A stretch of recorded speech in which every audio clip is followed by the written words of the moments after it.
concept of total entropy change।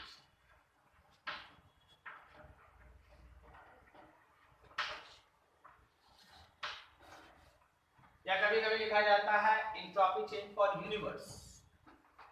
Universe को दो हिस्से में बांटो, दो वर्ड बोलो हम समझ जाएंगे क्या आपको बात करनी। System and surrounding, system and surrounding, सही है। तो आपका यूनिवर्स दो हिस्से में है। जब भी आप पूरे यूनिवर्स का एंट्रोपी चेंज निकालने जाएंगे, आपको हमेशा सिस्टम का और सराउंडिंग का जो एंट्रोपी चेंज होगा उन दोनों का सम करना होगा, सही है, ठीक है। अब यहां देखने वाली बात यह है कि सिस्टम और सराउंडिंग का बिहेवियर क्या है। सिस्टम और सराउंडिंग का बिहेवियर क्या है। ये चारों तरफ सराउंडिंग है, ये सिस्टम है। खाली सिस्टम लिख दिया तो समझ जाना, बचा हुआ हिस्सा सराउंडिंग। सिस्टम हीट गेन किया या सिस्टम हीट लॉस किया, ठीक है। देखिए आपको फंसाने की तैयारी हो रहा है, सो बी केयरफुल। सिस्टम जितना हीट गेन किया, क्या सराउंडिंग उतना ही हीट लॉस किया? और यहां पे सिस्टम जितना हीट लॉस किया, सराउंडिंग उतना ही गेन किया। तो जो हीट गेन किया उसका एंट्रोपी बढ़ा, जो हीट लॉस किया उसका एंट्रोपी घटा। तो जब गेन और लॉस ऑफ हीट सेम है, तो एक जितना प्लस आएगा दूसरा उतना ही माइनस, या एक जितना प्लस आएगा दूसरा उतना ही माइनस आएगा। तो चेंज इन एंट्रोपी ओवरऑल और यूनिवर्स और टोटल, ये तो हमेशा जीरो आना चाहिए। किसने बना दे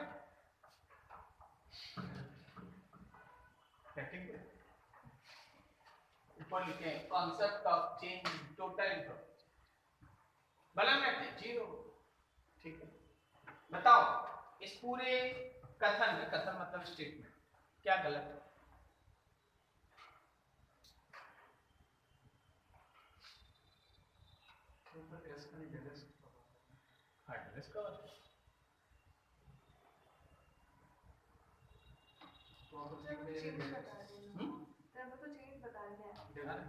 तो ये बोल रहे हैं वहां del S total zero, del S system जितना प्लस डेल एस टोटल उतना ही माइनस, या डेल एस टोटल जितना, सॉरी डेल एस सराउंडिंग जितना प्लस उतना ही माइनस दूसरा जो हम एक्चुअल तो नहीं बता रहे, हम चेंज बता रहे हैं। हां चेंज बता रहे, जीरो आएगा, यही बोल रहे हो ना सर, चेंज जीरो आएगा एक्चुअल जीरो नहीं आएगा, यही बोल रहे हो ना।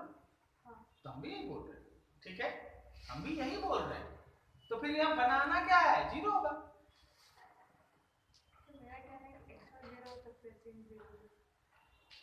एक्चुअल जीरो हो सकता है तो चेंज तो जरूर जीरो हो सकता है।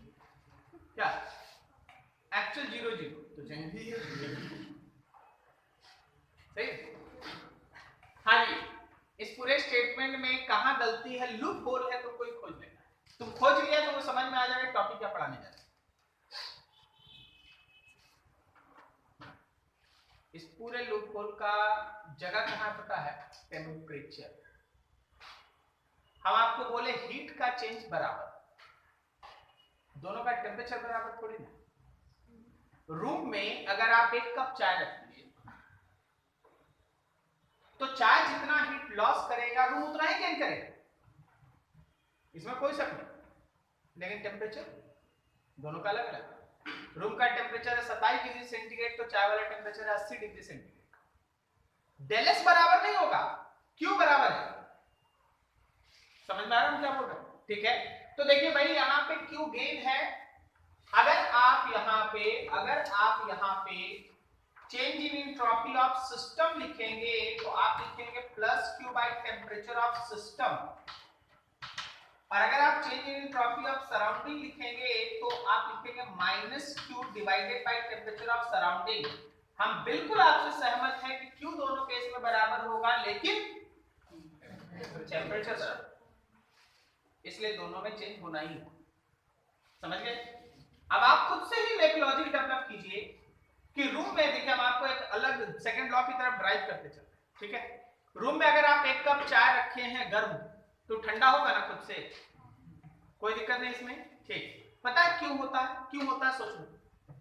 क्योंकि रूम का टेम्परेचर कम है तो उसका चेंज इन एंट्रोपी ज्यादा है, सही।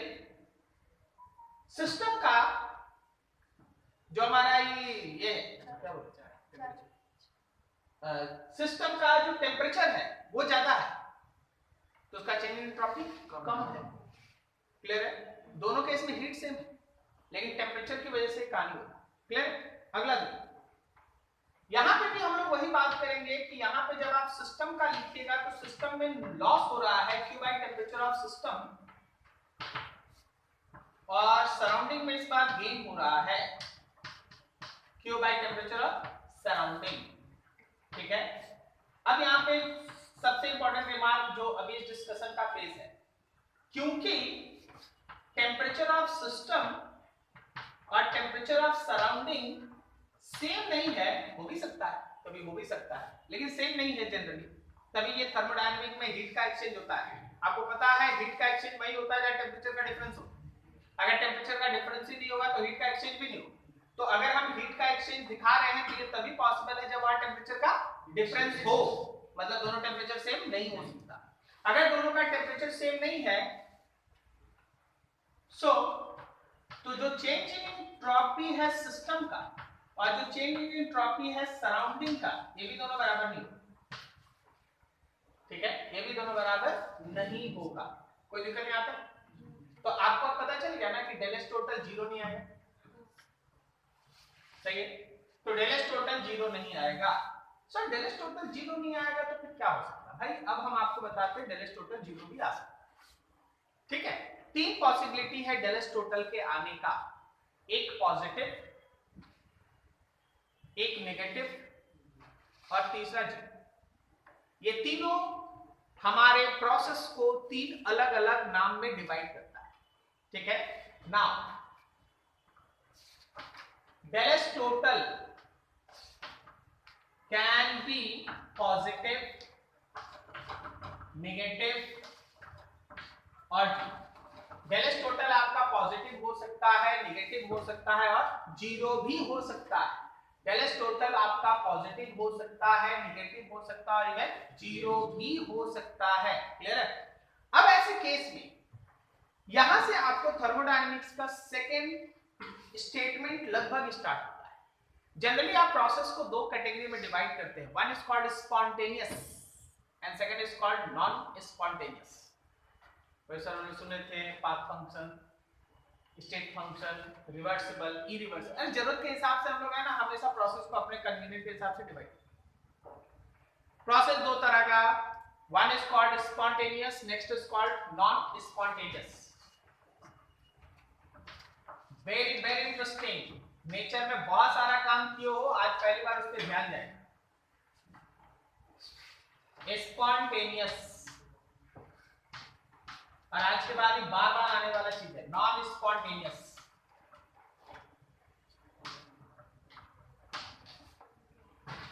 इस रूम में एक कप चाय रख दो, चाय खुद ब खुद ठंडा हो जाएगा। करेक्ट है? कुछ ठंडा चाय को 2 दिन रख दो रूम में, अपने से गर्म होगा? मतलब हीट का फ्लो उस चाय के कप से सराउंडिंग में तो हो गया, खुद ब खुद हुआ, लेकिन सराउंडिंग से उसमें खुद नहीं जा रहा। अगर जाता तो गर्म हो जाता। सही है? चौक मेरे हाथ से छूट गया, खुद ब खुद नीचे आ गया। आप देखिएगा, आप हर जगह एक आंसर खोज लीजिएगा अपने दिमाग में। ठीक है, फटाक से आप आंसर खोज लीजिएगा, हाँ इस कारण से। अभी देखो इसको ऐसे छोड़े, ये नीचे गिर गया, खोज लिया ना आंसर अपने दिमाग में। रखना दिमाग, कोई दिक्कत अपने से ऊपर नहीं जाएगा। कैसे जाएगा? आप ही तो पढ़ाए थे कि एनबी खींच लेता है। ठीक है, अपने से ऊपर नहीं जाएगा। करेक्ट? और आंसर खोजो। एक बाल्टी पानी लो, उसमें इंक का 2-3 बूंद डाल दो, पूरा फैल जाएगा। सही है? फिर थोड़ा देर में अपने समझ के ना बादल भी वापस ऐसा होगा? नहीं। सर आइस को रूम टेंपरेचर पे, हाँ आइस को रूम टेंपरेचर पे, आइस को रूम टेम्परेचर पे रखेगा तो बूंद है ना सब कलेक्ट हो जाएगा और ऐसे जाके फिर से है ना वो पेन में घुस जाएगा। नहीं आइस को आइस मेल्ट हो जाएगा अपने से रूम टेंपरेचर पे वापस, तो आइस नहीं बनेगी। उसके लिए कहाँ रखोगे? रूम टेंपरेचर पे, फ्रिज नहीं बनाने के लिए फ्रिज में। हाँ, हम यही बोलते हैं। बर्फ को रख दिए यहाँ पर, वो खुद पिघल गया जीरो पे, पानी बन गया, लेकिन वही जीरो पे तो पानी रखो, वो अपने से आइस नहीं बनेगा, समझे, खुद नहीं बनता। मतलब नेचर का कुछ प्रोसेस ऐसा है जो एक डायरेक्शन में खुद से हो रहा है, दूसरे डायरेक्शन में नहीं हो रहा है। ऐसा नेचर का प्रोसेस जो खुद ब खुद होता है या आफ्टर इनिशिएशन होता है, मतलब तुम स्टार्ट कर दीजिए फिर वो होते रहेगा अपने से, आपको स्टार्ट करना पड़ेगा, लेकिन एक बार आप स्टार्ट कर दीजिए तो खुद ब खुद अपने से होते रहेगा। Those process are said to be spontaneous. Spontaneous process उसको कहते हैं जो या तो खुद से ही हो रहा हो, या अगर आप स्टार्ट कर दें तो आपके स्टार्ट करने के छोड़ देने के बाद भी वो अपने से हो रहा होगा। जैसे कोयले का जलना, आप स्टार्ट कर दीजिए, एक बार आप स्टार्ट कर दीजिए, उसके बाद वो खुद जलते रहे, बार बार आपको जाके जलाने की जरूरत नहीं। सही बोल रहे, ठीक है। ये चौक पे छूट जाए, खुद से नीचे गिर जाएगा, इसके लिए कोई एक्स्ट्रा लोड का जरूरत नहीं। अब घर में देखो, एक बाल्टी पानी छत पे लेना और ऊपर से ऐसे फेंक देना, नीचे गिर जाएगा। और नीचे से पानी ऊपर ले जाने में पंप चाहिए, कुछ नहीं तो कम से कम तुम तो चाहिए बाल्टी भर के ले जाए। सही है, अपने से नहीं होगा, नीचे से पानी खुद अपने आप ऊपर नहीं जाएगा। ऐसा प्रोसेस जो खुद से नहीं होता उसके लिए एजेंट चाहिए। जैसे बर्फ का बनना, एजेंट चाहिए, बर्फ के पिघलने के लिए एजेंट नहीं चाहिए, ठीक है। बर्फ का बनना एजेंट चाहिए। चाय का रूम में ठंडा होना खुद ब खुद होगा, लेकिन चाय को गर्म करने के लिए एजेंट चाहिए, गैस स्टोव पे चढ़ाओ, कहीं भी चढ़ाओ। सही जा रहे हैं। ऐसा प्रोसेस जो खुद से नहीं होता उसके लिए कोई ना कोई एक्सटर्नल एजेंट का जरूरत पड़ता ही है, उसको कहते हैं नॉन स्पॉन्टेनियस। सर स्पॉन्टेनियस में भी तो आदमी का जरूरत था, आदमी नहीं बोलेंगे, एक्सटर्नल एजेंट का जरूरत था, लेकिन केवल स्टार्ट करने के लिए, केवल स्टार्ट करने के लिए। स्टार्ट करने के बाद आपको खड़ा नहीं रहना, वो अपने ऊपर। कोयले को जलाना है, हाँ स्टार्ट कर दीजिए, थोड़ा एक दो को जला दीजिए, फिर वो अपने आप कितना भी कोयला रहेगा सब अपने में, सही है, जल जाए। लेकिन चाय गर्म हो रहा है, गैस स्टोव जहां बंद वहीं बंद, उसके बाद अपने से गर्म नहीं हो रहा, सही है। तो ऐसा प्रोसेस जिसके लिए कंटिन्यूअसली कोई एक्सटर्नल एजेंट का रिक्वायरमेंट है वो कहलाता नॉन स्पॉन्टेनियस। लेकिन ऐसा जो खुद ब खुद हो या एक बार स्टार्ट करने के बाद खुद से होते रहे, दैट इज कॉल्ड स्पॉन्टेनियस, ठीक है। स्पॉन्टेनियस और नॉन स्पॉन्टेनियस के बेसिस पे हमको बहुत कुछ आगे पढ़ाना है, इसी के लूप में बनता है सेकंड लॉ ऑफ थर्मोडायनामिक्स, ठीक है, वो भी सुन लो फिर एक साथ हम सब लिखा है। Second law of thermodynamics,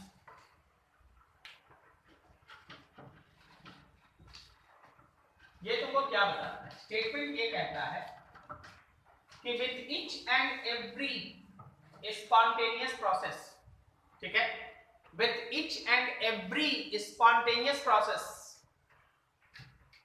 entropy of universe increases, entropy of universe, system surrounding में entropy of universe increases, मतलब Bell's total is always positive for spontaneous process, ठीक है। with each and every spontaneous process entropy of universe increases। आप लोग है ना, अगर थोड़ा इधर उधर का जिज्ञासा रखते होंगे, चीजों को ध्यान से सुनते होंगे, तो आप हमेशा सुने होंगे कि यूनिवर्स फैल रहा है, सुना है कहानी यूनिवर्स एक्सपेंड कर रहा है। अभी आप ही मानिए आप है ना एक गुब्बारे के ऊपर बैठे हैं, ठीक है, गुब्बारे के ऊपर बैठे हैं, हाँ, और गुब्बारा स्ट्रेच हो रहा है, तो आपके बीच का डिस्टेंस बढ़ रहा है, बात समझ रहे हो? आपके बीच का डिस्टेंस बढ़ने का मतलब है रैंडमनेस बढ़ रहा है। So with each and every spontaneous process del S total is positive, entropy increases, randomness increases। Nature का रूल है, ठीक है, नेचर का रूल है रैंडम होना।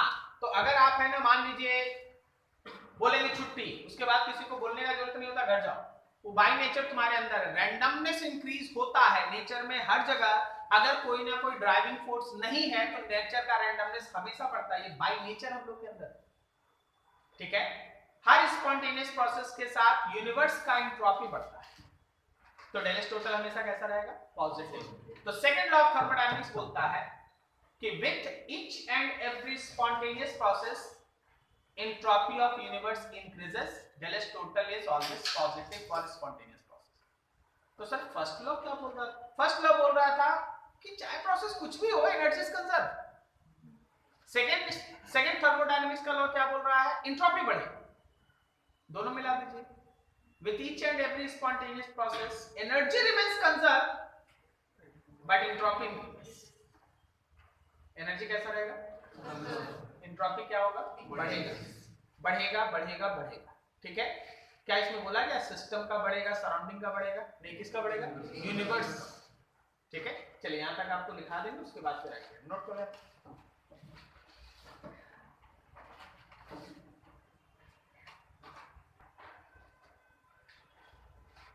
देखो स्पॉन्टेनियस प्रोसेस, स्पॉन्टेनियस प्रोसेस लिखना है इसमें। Those process are said to be spontaneous.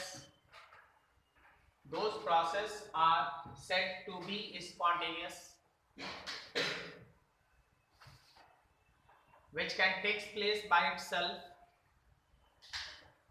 which can take place by itself, or after proper initiation, which can take place by itself or after proper initiation. For example, burning of coal, comma, rolling of rock from high hill, rolling of rock from high hill, comma, transfer of heat from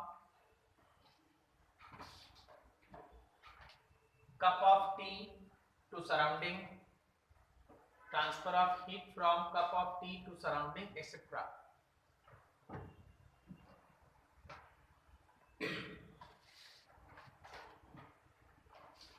etc. ठीक है, अगला लिखो non spontaneous process. Non spontaneous कैसे लिखो? Those processes are said to be non-spontaneous. Those processes are said to be non-spontaneous, which does not take place by itself, which does not take place by itself, even after proper initiation. Even after proper initiation.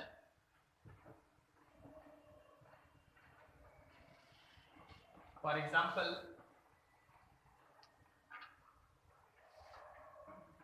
motion of body in upward direction of hill, motion of body in upward direction of hill, comma,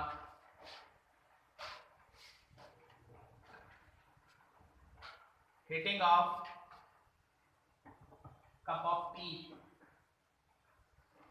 heating of cup of tea, etc. heating of cup of tea, etc. ठीक है, अगला लिखो second law of thermodynamics.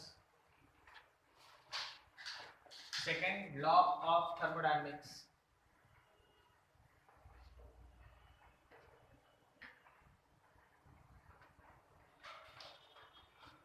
लिखना according to this law, according to this law, with each and every spontaneous process, according to this law, with each and every spontaneous process, with each and every spontaneous process, entropy of universe increases, entropy of universe increases,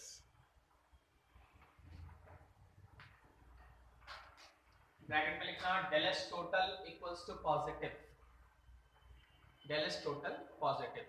ठीक है, अगला line लिखो, combined statement of second law of thermodynamics and first law of thermodynamics, या first law पहले लिख देना, combined statement of first law of thermodynamics and second law of thermodynamics, first law of thermodynamics and second law of thermodynamics.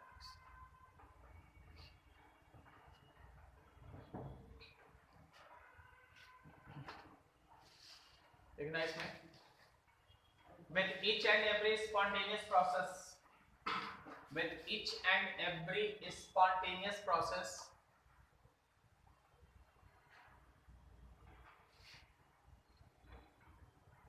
energy of universe remains conserved, energy of universe remains conserved,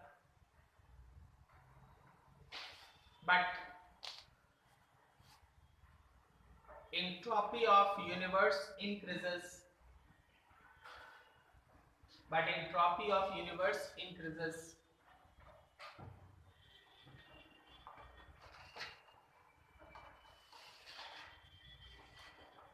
ठीक है।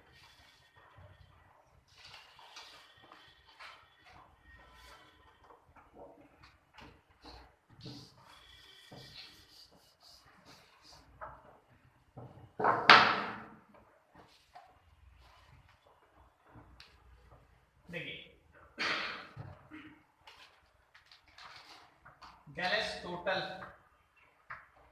का sign और process का type, अगर डेलेस total positive है तो process है spontaneous,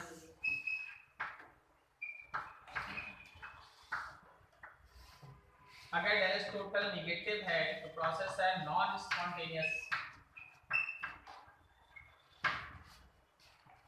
और अगर डेलेस टोटल जीरो है तो प्रोसेस है रिवर्सिबल।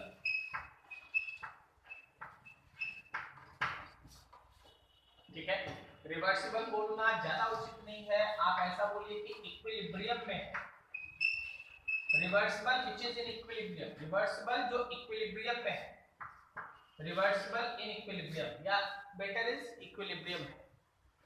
हाँ, देखिए रिवर्सिबल प्रोसेस वो होता है जो दोनों तरफ, ठीक है, ऐसा प्रोसेस जो दोनों तरफ होता है, रिएक्टेंट प्रोडक्ट में जा रहा है, प्रोडक्ट भी रिएक्टेंट में जा रहा है, उसको आप रिवर्सिबल कहते हैं। रिवर्सिबल का एक खास स्टेज होता है जहां जिस रेट से रिएक्टेंट अपने आप को प्रोडक्ट में बदल रहा है, उसी रेट से प्रोडक्ट भी अपने आप को रिएक्टेंट में बदलता है, उसको कहते हैं रिवर्सिबल का इक्विलिब्रियम स्टेज। जब कोई रिवर्सिबल रिएक्शन इक्विलिब्रियम में होता है तो उसका डेलेस टोटल होता है जीरो। उस समय यूनिवर्स का डेलेस टोटल कितना होता है? जीरो। इवन उसका भी जीरो आता है, सही है। सराउंड सिस्टम का जीरो हो जाता है, सराउंडिंग का जीरो हो जाता है, तो दोनों को ऐड कीजिएगा तो पूरे सराउंडिंग का, सॉरी पूरे यूनिवर्स का कितना रहेगा? जीरो। थोड़ा दिमाग पे आपको लग रहा होगा कि ये इक्विलिब्रियम वर्ड कहां से आ गया, अगला चैप्टर है इक्विलिब्रियम। लेकिन आप ऐसे समझिए, हम आपको फिजिकल इक्विलिब्रियम का एक सेंस डेवलप कर देते हैं। घर में मान लो पानी गर्म हो रहा है किसी बर्तन, तो पानी जो है वेपर बन रहा है, ठीक है, एक तरफ जा रहा रिएक्शन, पानी वेपर बन रहा है, आप उसके ऊपर एक है ना बर्तन लगा, तो पहले वेपर उससे चिपकता है, फिर एक क्षण ऐसा आएगा कि वेपर चिपकेगा तो एक बूंद पानी नीचे, उसके बाद ये कंटिन्यूअसली होते रहेगा कि वेपर चिपकेगा, पानी बूंद बूंद करके नीचे जाता जाएगा, वेपर ऊपर आता जाएगा, फिर पानी बूंद बूंद करके नीचे जाता जाएगा, सही है। वो स्टेज जब उसका वेपराइज होने का रेट और कंडेंस होने का रेट बराबर हो जाता है, उसको कहते हैं इक्विलिब्रियम। और प्रोसेस क्या है? रिवर्सिबल, दोनों तरफ होता है, ठीक है। तो रिवर्सिबल में एक स्टेज होता है जहां फॉरवर्ड डायरेक्शन और बैकवर्ड डायरेक्शन का रेट सेम हो जाता है, उसको कहते हैं इक्विलिब्रियम। जब इक्विलिब्रियम होगा तो डेलेस टोटल, डेलेस सिस्टम, डेलेस सराउंडिंग सब कितना होगा? ठीक है, नोट करो।